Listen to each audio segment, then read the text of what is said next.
예측 안 됩니다. 항상 그렇듯이 이번에도 멕시코, 캐나다 왔다 갔다 하면서 계속적으로 노이즈 발생시켜놓고 잠재우고 이거에 대한 반복이거든요. 그러다 보니까 아마도 예측에 대한 부분은 다 어긋날 경우의 수가 굉장히 높습니다.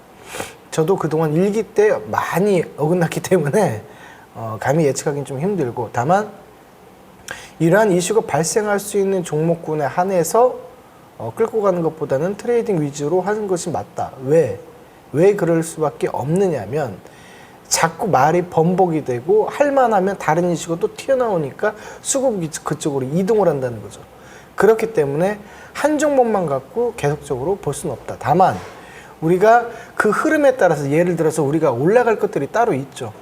음식료품 이번에 올라갔죠. 그 다음에 설탕 가격 선물 6% 올라갔습니다.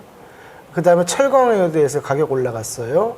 근데 미국에서는 배 어쩌고 저쩌고 얘기합니다. 이거에 대해서 어쨌든 뉴스플로우가 계속 뱅뱅 돈단 말이에요. 그렇기 때문에 그거에 대해서 하나, 둘, 셋, 넷, 예를 들어서 4개 섹터 돌아간다고 봤을 때 종목군 하나씩을 갖고 있으면 그거는 대응이 되겠죠. 하지만 그 이외에 무슨 뭐 통신 섹터를 갖고 있다, 또는 뭐 어떤 다른 여타 뭐 의류 관련주를 갖고 있다, 이런 거는 좀 요즘에 그 포커스에서 많이 어긋나죠.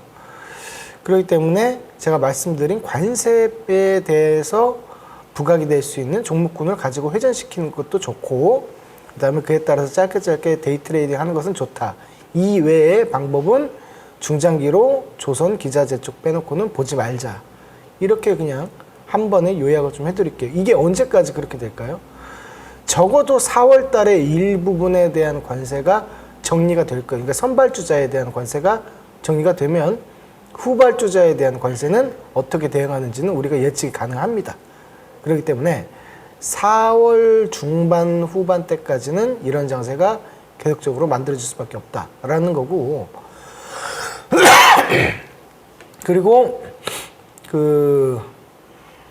우리가 이제 국내 증시에서는 이제 탄핵 관련해서 이런 부분들 좀 노이즈가 좀 많죠. 그렇기 때문에 외국계 자본이라든지 이런 부분들이 현재 수급 관점에서도 많이 빠져 있는 상태예요. 특히나 현물 같은 경우는 들어오지 않고 있기 때문에 수급 관점에서 외국인 현물 그리고 순매수에 대한 선물에 대한 포지션 부분이 이번 주 목요일에 선물에서는 동시만기일이죠. 그 이후에 어떻게 판을 짜놓는지 보고 나서 판단해도 늦지 않는다라고 얘기를 좀 하고 싶어요.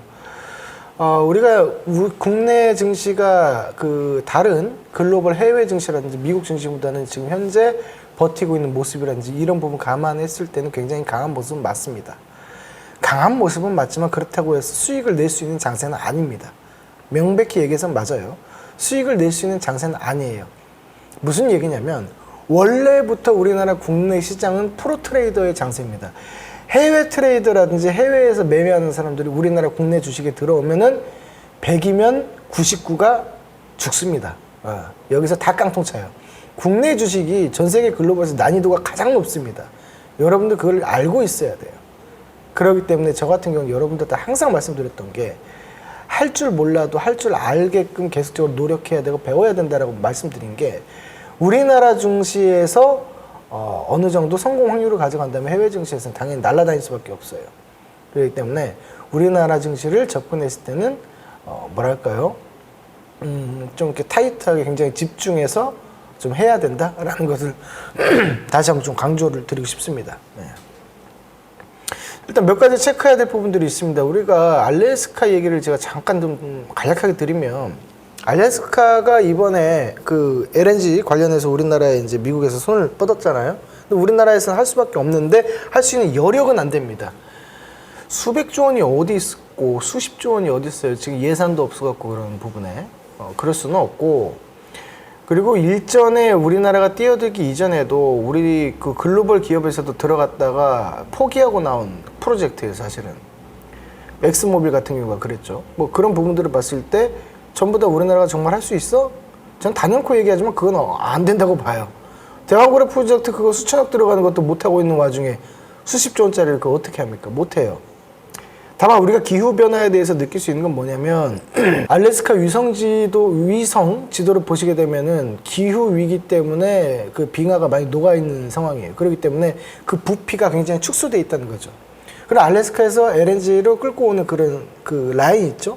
물길을 따라가다 보면은 2월 달을 빼놓고는 구태여 사실은 쇄빙선이 필요가 없습니다. 근데 2월 달에는 얼음이 얼기 때문에 쇄빙선이 좀 필요하게 되겠죠.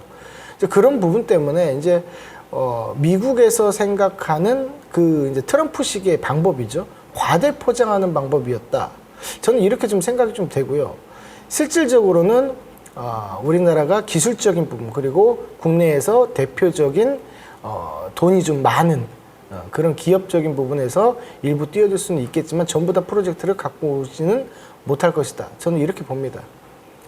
자, 또한 여기에서 있어서는 이제 철관에 대한 문제가 있는데 지금 철강이 가격이 33%가 올랐습니다. 그렇기 때문에 여기에서는 우리가 포커스를 맞춰야 될 때 쇄빙선보다는 일단은 현재 바람 불고 있는 철강에 대해서 조금 봐주시는 게 아직까지는 그래도 유효하다. 좀 이렇게 말씀을 드리고 싶습니다. 네,